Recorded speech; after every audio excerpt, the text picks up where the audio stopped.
Pernah kebayang nggak sih gimana satu janji aja bisa mengubah seluruh arah sejarah dunia?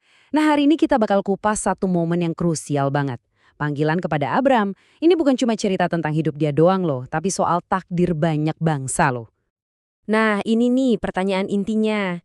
Coba bayangin, kalau kamu ada di posisi dia, kira-kira seberapa besar pengorbanan yang rela kamu kasih demi sebuah janji?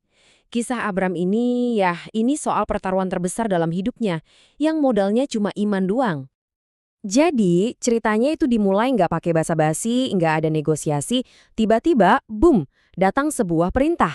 Sebuah panggilan yang benar-benar menguji iman seorang Abram sampai ke batasnya. Dan ini bukan permintaan biasa, tapi tuntutan yang bakal mengubah hidupnya selamanya. Iya, perintahnya itu jelas dan, wow, radikal banget ya. Coba lihat deh, Abraham diminta ninggalin 3 pilar utama hidupnya. 3 hal yang jadi fondasi identitas orang di zaman itu. Wah, ini permintaan yang gak main-main. Coba kita bedah ya. Tinggalkan negerimu. Itu artinya lepasin status dan rasa aman. Tinggalkan sanak saudaramu. Itu artinya putus hubungan sosial. Gak ada lagi yang jagain. Paling belat, tinggalkan rumah bapamu. Ini soal warisan dan nama baik keluarga. Bener-bener lompatan iman yang total kan? Tapi di balik perintah yang berat banget itu, ada janji yang wow sama besarnya. Nah, sekarang coba kita lihat, apa sih yang ditawarkan sebagai gantinya? Ini dia intinya, engkau akan menjadi berkat. Jadi, bukan cuma dapat berkat, tapi Abram sendiri yang bakal jadi sumber berkat. Keren ya? Hidupnya itu bakal jadi saluran berkat buat seluruh dunia. Ini konsep yang benar-benar beda di zaman itu. Dan janji-janji ini, kalau kita perhatikan, pas banget ngejawab semua yang dia korbankan. Dia ninggalin keluarga, dijanjiin jadi bangsa yang besar. Dia ninggalin nama baiknya, dijanjiin namanya bakal masyhur. Dia ninggalin rasa amannya, dijanjiin perlindungan ilahi. Lengkap banget kan? Nah, yang bikin makin kaget itu jangkauannya. Bener-bener global. Coba pikirin, di zaman di mana tiap suku punya dewanya sendiri-sendiri, janji ini tuh melampaui semuanya. Berkat buat Abram itu ternyata buat semua bangsa di dunia. Luar biasa. Oke, jadi di satu sisi ada perintah yang super berat, di sisi lain ada janji yang luar biasa. Terus apa yang Abraham lakukan? Dia milih buat percaya. Walaupun tujuannya masih abu-abu, risikonya dedah banget. Dia tetap taat dan ya, dia memulai perjalanannya. Pasti nggak gampang ya. Kita kadang lupa kalau dia juga manusia biasa, pasti ada ragu, ada takut. Nah, yang jadi pertanyaan nih, emangnya umur berapa sih Abram waktu dapat panggilan ini? Soalnya ini keputusan yang gede banget. Ternyata 75 tahun. Coba deh bayangin, umur segitu kan biasanya orang udah mau pensiun, santai-santai. Lah ini, hidup Abram malah baru mau dimulai. Ini bukan cuma soal nurut, tapi soal iman yang benar-benar melawan logika dan usia.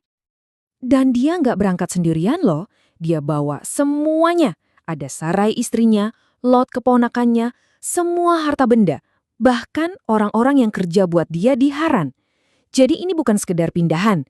Ini kayak eksodus satu keluarga besar ke tempat yang sama sekali nggak jelas. Oke, jadi berangkatlah mereka. Modalnya cuma iman. Setelah perjalanan panjang, akhirnya mereka sampai di Kanaan. Terus gimana? Apa yang terjadi pas mereka nyampe di sana?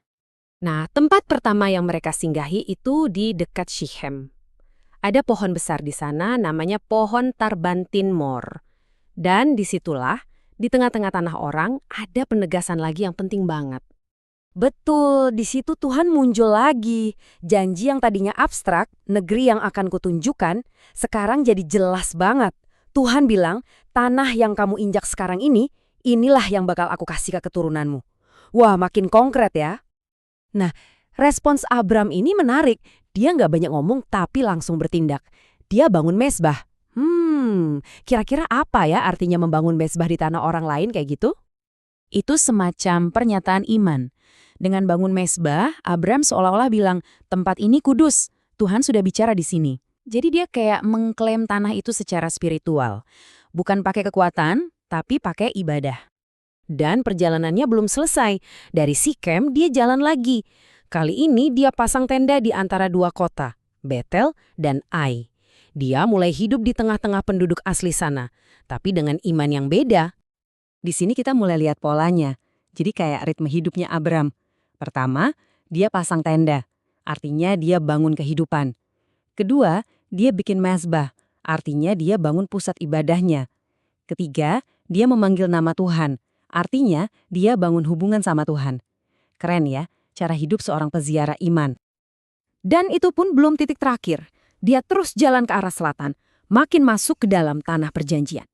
Ini seolah-olah mau bilang kalau iman itu bukan tujuan akhir, tapi sebuah perjalanan yang nggak ada habisnya. Kisah Abram ini benar-benar ngajarin kita ya, kalau perjalanan paling hebat sekalipun seringnya dimulai dari satu langkah kecil, satu langkah ketaatan.